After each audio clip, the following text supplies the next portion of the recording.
Laura A. Grace here, the author of Dear Author, Letters from a Bookish Fangirl, Team Lines of Poetry Collection, and Finding God in Anime, a devotional for otakus, which is free on a variety of platforms. Happy Friday! I'm so excited you're here. I am so excited to be doing this manga review. Oh my goodness, it is so good. I finished it the night before I filmed this video, and it is just such a fantastic series. I want to do a shout out to Maeve at Ever Reading. You guys know that we did the Mermaid Challenge last month, and I want to say a few months ago, probably at this point, she had recommended this manga to me. She said that she thought I'd really enjoy it. I got the first 5 volumes from my library, and then I ordered 6 and 7 so that I could binge read the whole series at once, and then it just sat on my bookshelf. Like, I don't know why I waited so long to read it, and I think because maybe I thought I had a little bit of sad vibes, and it does have some, but it is such a peaceful, calm, relaxing, beautiful series. Yes, I did cry, but yes, it was worth it. It is just so fantastic. And that series is 1 Week Friends. Let me show you the cover, not just the spine. Look at them! Oh, I'm so sorry, guys. I forgot. Since this was from a library, I have the not pretty barcode. So I'm just going to replace this image really quick with the cover that does not have the not nice pretty barcode on it. It is just so great. I love these characters. And here are some of the other covers. Again, we have the barcode, but it's not quite as bad. Like, the art style for this series is very, very unique. It is very pretty. And again, it is very calming. It has a very sweet aura to the whole thing. And I love the vibrancy of, like, the covers as they sort of, like, progress. Like, I don't know, they just seem more vibrant to me. This is a good one. I think this might be my favorite cover. Oh, no, take that back. This one might be. I like the colors of this one, but I love how they are on the cover together. So this was a fantastic manga. I believe it's just a few years old. Like, I think the last volume came out last year or the end of 2019. The premise here is that our main girl, well, we have 2 main characters, but one main character here, Hajime, she loses her memories every week of her friends. So that's why it's called 1 Week Friends. But Haze back here, who's cut off, here we'll just show how cute he is right here. He's so cute.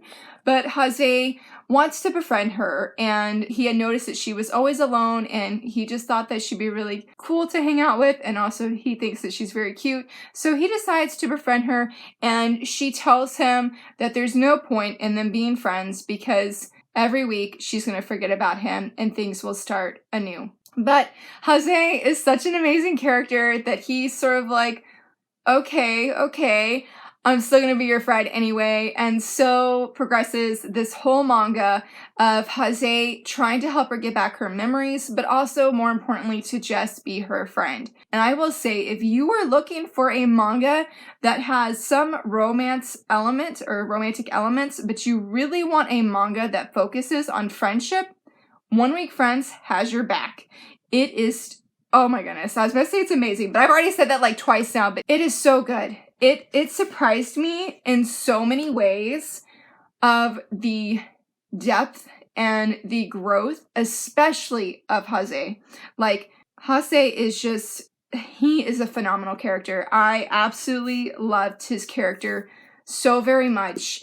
I read this series at a time when I was struggling with the friendship that I had and things that were going on, and I was having a lot of insecurities, and really, I feel like a friend of mine, well, a few friends, were just sort of showing me what it means to be a real friend. And I just felt like relearning that. Like, I feel like we know as people what a real friend is. But I think sometimes when, like, your insecurities are really just saying, hello, how you doing? You're dealing with life, like, things going on in your life, that it can be hard to remember what a good friend is and such. So Haze, his beauty and his drive and just everything about him was so comforting to me. And because Haze I just related to him so much. I really felt like there is, I don't have the picture on me. I will try and show a picture of it now.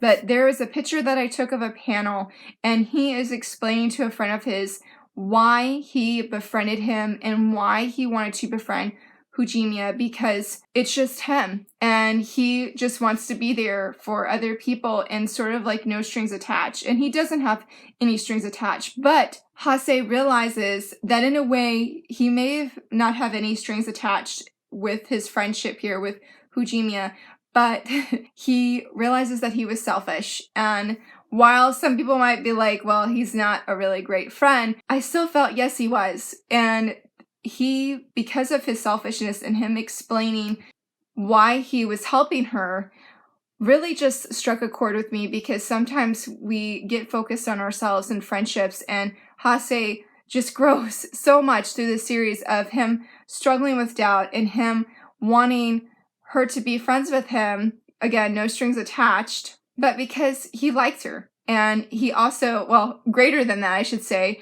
is he said it was hard. It was hard asking her every week to be his friend again.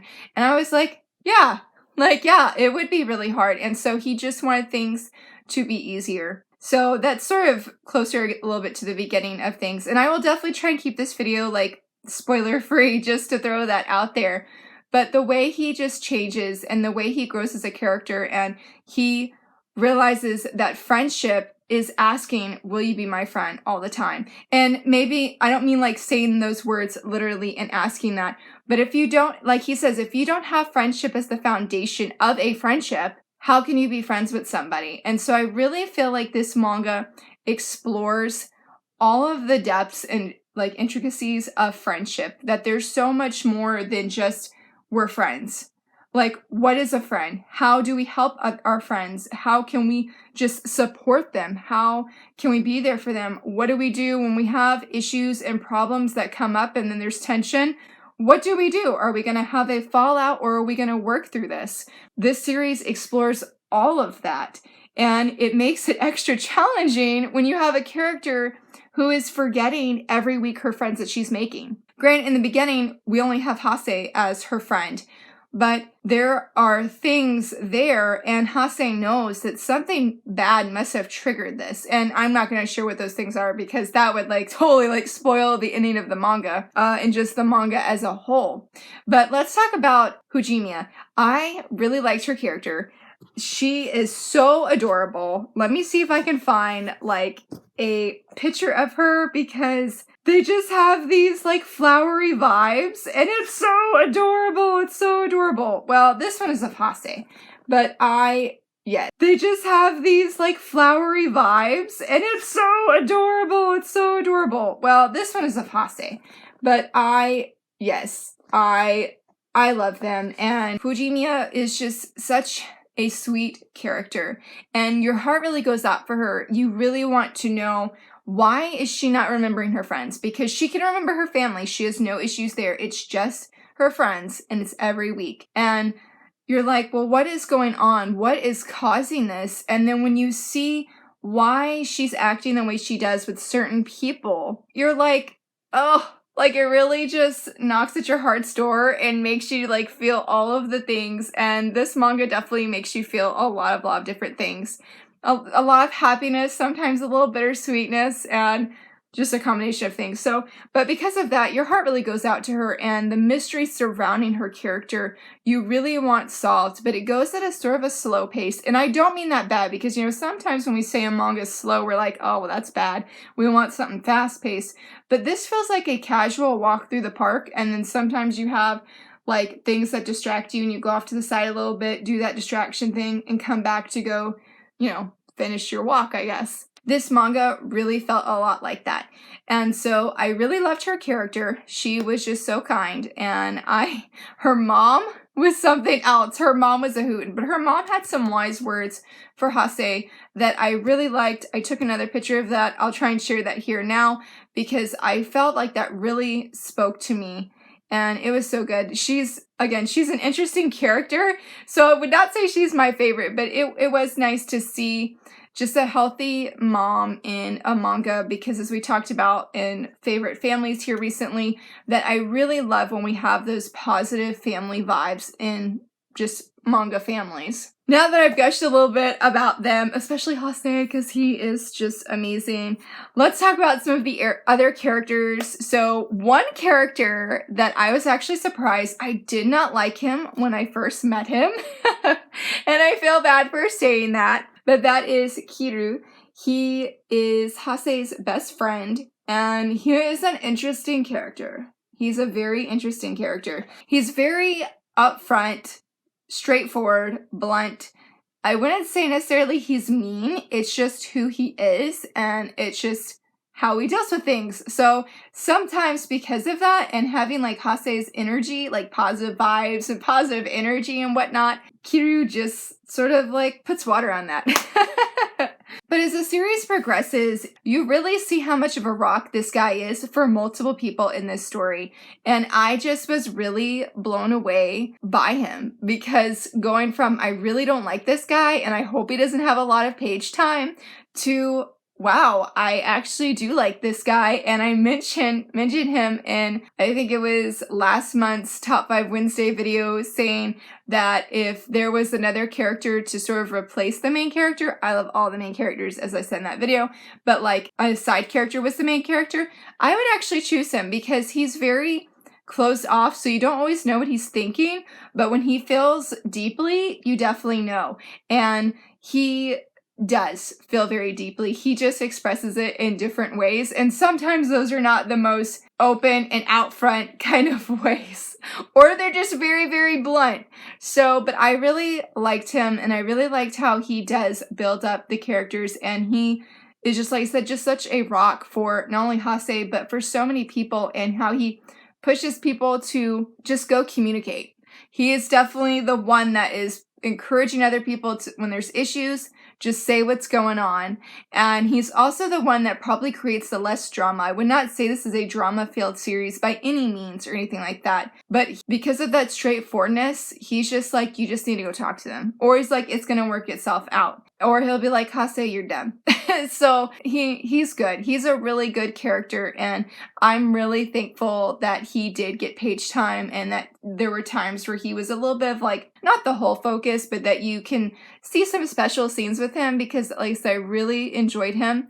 And with him, there is another character who really surprised me, because I also did not like her when we first met her, and that here is Yamagishi. So I'll be honest, I thought she was just gonna make our main girl's life harder, and that when she comes on the screen or on the page, like her introduction, you are learning things about our main girl here, and Yamagishi, when she comes in, it could really cause things to crumble. And by crumble, I mean like all of the, I don't want to say hard work that Hase has put into Ujimiya. I don't want to say that, but there's just so much there. I don't know exactly how to word that without going into spoilers. But I am so glad that, like Kiru, she surprised me. She was actually a very good character, and she definitely brings some humor. I would say that she's more of the, like, what's the name of it? I can't think of the name of it off the top of my head, but she just brought some lighter elements to the story. And she was also surprising, though, in that she does have there's depth to her. She's not just this happy-go, forgetful character. There's much more to her. And I'm really glad that just things worked out in one scene with another character who I cannot name, but I was really, really happy with where that direction sort of went, and I really, really, really enjoyed it. I know that's so vague, guys, but it's hard to talk about, like I said, she doesn't come into until volume 3, and things are slowly like building up, and I'm like, I don't want to say spoilers here, but she was really good. And speaking of, I can't say much about this character either, but Hajime, wow. He is very critical and important to this series. He plays an unexpected role, and I felt like out of all the characters, he might have had the least growth, only because we have the least amount of like page time with him. And not that he doesn't have growth, definitely not saying that, but we just don't see as much. I mean, we've been very invested at this point in our other characters, seeing them come together, seeing their friendships bloom, and Hajime comes in and definitely messes everything up. Like, that's the only way I could say that. He messes everything up, and I was like, oh, he was another character that came on the page, and I was like, I don't like you, you need to get off. Especially when we first make, like, the introduction of when we first meet him. Really bad. Really bad. Like, it was just a no. But the mangaka is amazing, as most mangaka are, and really turned this story into just, like I said, something so much deeper. And I absolutely loved how she brought all these characters together, full circle almost, and just how all of their lives were so interwoven. Yes, they are all friends, but they are different kinds of friends, and they came from different walks of life, so to speak, and came in and just affected Hajime's life in such a big way. And it was beautiful. It was so beautiful. The ending was different than I expected, but when I when I got to the end and I read the end, I totally teared up because it was perfect. It was so perfect. And the mangaka mentions in the afterword of volume 7, she's like, if even for a second that you felt, I'm glad I read this series, then she's like, that's enough for me. But I felt that more than just for a second. I felt that for a little bit. I was really glad that I read this series. It was so moving. I highly recommend 1 Week Friends. It was such a good and clean story. It was so much fun. We have the school trip, we have the school festival, we even have a little bit of angst, and we definitely have a little bit of miscommunication and working on that, and then throwing in memory loss. It is so beautiful. It is a deeply moving series. I would highly recommend it. If you are looking just for something that has more focus on friendship and exploring what it means to be a friend, and just seeing that friendship bloom into something epic and beautiful and awesome, and then at times also making you cry, but it's great. I love it. The characters are amazing. Hase is someone so special to me now. He is a fantastic character, and I hope that you guys will pick it up and give it a try. If you've read 1 Week Friends, definitely let me know. I would love to hear your thoughts on it. And if there are other manga that you would recommend that have more of a focus on friendship than romance, totally share your recommendations down below. I would love to hear from you friends. And if you enjoyed this video, please give it a thumbs up and subscribe. And thanks so much for watching. Bye!